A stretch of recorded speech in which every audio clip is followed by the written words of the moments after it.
அருப்பெரும் ஜோதி அருப்பெரும் ஜோதி தனிப்பெருங்கருணை அருப்பெரும் ஜோதி சிவே சிவ சிதம்பர ராமலிங்காய பரபிரமணே நம சர்க்குருநாத சண்முகநாத அருப்பெரும் ஜோதி அகத்தீசாய நம ஓம் ஆறுமுக ரங்கமகா தேசிகாய நம ஓம் ஆறுமுக ரங்கமகா சர்க்குருவே நம ஓம் ஆறுமுக ரங்கமகா ஜோதிய நம ஓம் சரவண ஜோதிய நமோ நம 28/3/2025 வெள்ளிக்கிழமை காலை உணவாக வெண்பொங்கல் சாம்பார் வழங்கப்படுகிறது.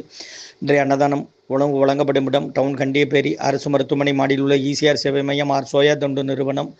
அதில் உள்ள ஆதரவற்றோர்கள், முதியோர்கள், மாற்றுத்திறனாளிகள், மனநலம் பாய்த்தவர்களுக்காக இந்த உணவு வழங்கப்படுகிறது. இன்றைய அன்னதான உபயதாரர்கள் உயர் திரு ரகுபதியா பானுமதி அம்மா குடும்பத்தார்கள், மூளைக்கருப்பட்டி அவர்கள் மகன் ராம்குமார் ஜானகி தம்பதியர்கள், குழந்தைகள் அக்ஷய் சகானா அவங்க இருக்கிறது யோசிச்ச குழம்புல உபயதாரர்களுக்கு எல்லா வளமும் நலமும் கிடைக்கணும். உங்கள் மேற்கொள்றாரிய வெற்றி அடையணும். உங்கள் குடும்பத்தில் நிம்மதி அமைதி ஆரோக்கிய ஒற்றுமை இருக்குன்னு ஆசான் திருப்படி பணிந்து வேண்டி நோய் தீர்க்கிற மருந்தாக கொடுக்குறோம். வாங்கி நினைங்கம்மா முருகா முருகான்னு சொல்லி சாப்பிடுங்க. ஸ்ரீ அகத்தியர் சன்மார்க்க சங்கம், ஓங்காரக்குடியில், துறையூர், திருச்சி, கிளை, திருநெல்வேலி. ஓம் அகத்தீசாய நம ஓம் ஆறுமுக ரங்கமகா தேசிகாய நம முருகாசரணம்.